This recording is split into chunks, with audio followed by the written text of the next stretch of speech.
But we do have black people that get on the radio every day in white-owned companies, white-owned stations with white-owned sponsors that play the role of hypersexualized, hypercriminalized male. I ask these advertisers, I say, I've got hundreds of songs a day that celebrate killing animals. Will you put them on your station? They said, no. I got hundreds of songs a day that talk about assaulting women and abusing kids. Would you put them on your station? They said, no. I said, I got hundreds of songs a day that talk about murdering blacks. Would you put them on your stations? They said, well, that depends.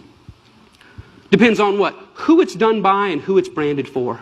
Because if we can get black folks to sing about it and we can brand it for our youngest black audiences, I think there's money to be made. I think there's American appetites to see these people that way.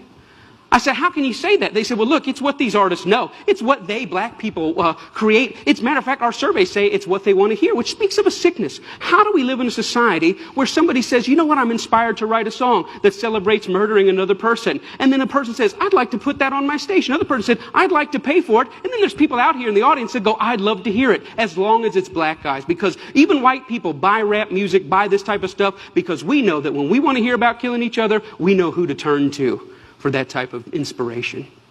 We call it our music. We say we own it. White people buy more rap than black people. Yeah, but we're very careful to turn it down at the stoplight when other black people are there. Why? Because we know we're just pretending. For them, it's more authentic and real. I always ask the companies, what about your name? What about your brand? What about your value? And the largest radio company in the world said this: it's okay that we only have drug dealers on our black youth stations. We only have murders on our black youth stations. We support black charities. We give out water at the Martin Luther King parade. I think we've got it covered. We've bought them off. Now, people get upset, the smartest guys in the room again. You're talking about censorship. I don't believe that. I believe in free art. Make whatever you want. I believe you should make music about anti-Semitism. I believe you should make music about killing dogs. I believe in this country you should make music about bashing homosexuals and driving them behind trucks. I believe you should make music about stringing people up on trees. I believe you should make music about killing whitey. I believe you should make all that music. But I also believe that in the mainstream marketplace, people should hesitate associating their name with certain content. You know, there's certain stuff you can't buy at the store. Certain stuff you can't get on iTunes because their brand doesn't want it. But if you want to hear black people celebrating killing black people, they got thousands and thousands and thousands of those things to sell you. I don't think it's about censorship. I think it's about American cultural hypocrisy. Because here's the truth. These black entertainers, they can't sing just about anything. There's some stuff that'll get them fired. And they get dropped, and they get fired, and they get slapped on the wrist, and they get disciplined all the time. Why? Because sometimes they step over the bounds. A very famous case is what happened with Rick Ross. Rick Ross is the Mammy Two Shoes, one of the many Mammy Two Shoes of our day. He's a black entertainer in a world carved out for him and a role carved out for him by white entertainment companies. And one day he talked about, in the middle of a song that celebrated dealing drugs and killing blacks, he made a reference to date rape. And when he made that reference to date rape, that set social media on fire. That got 100,000 petitions in 24 hours. Hey, buddy, date rape is no joke.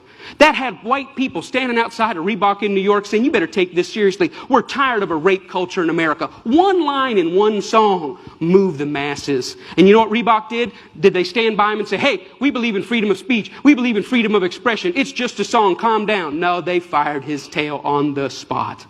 The president came out and said, this goes against our high standards. He's gone against the values of our brand. Shame on Rick Ross. We're disappointed. He doesn't know how serious date rape is. And when I saw that, I thought, wow, how convenient.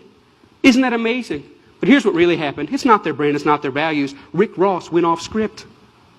He was hired to get black customers, and they think that black customers go with black bait. And in America, black bait is the hypercriminalized, hypersexualized portrayal of black people. And as long as he had sung about that, the stuff that got him hired, he still have a job at Reebok. But when he touched other sensitivities that affect us, he lost his job. See, the truth is, it's not they that need to change. It's we that need to change. We created the lies. We created them for our profit. We own the companies. We own the record labels. We own the advertisers, and we keep putting it out. And it's this that's got to change. I thought about it. You know what? I wonder if White Mike could get anybody's attention on this. So I stood outside of a Walmart, and I said, hey, I don't think killing cops and killing blacks is very cool. And you know what? It only took 7 weeks of Mike standing out there, and they wrote a letter and said, yeah, we don't think it's cool either. We're going to pull our name off of that. The largest retailer in the world had never considered that maybe their commercial shouldn't be right before or after after a song about young black men being gunned down. And I realized this, that black murder is normal, but it should not be.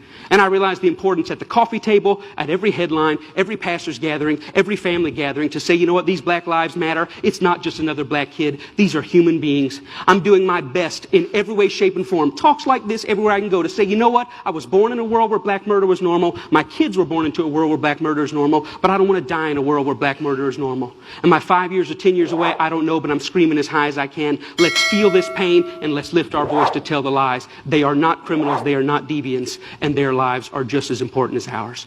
Thank you very much.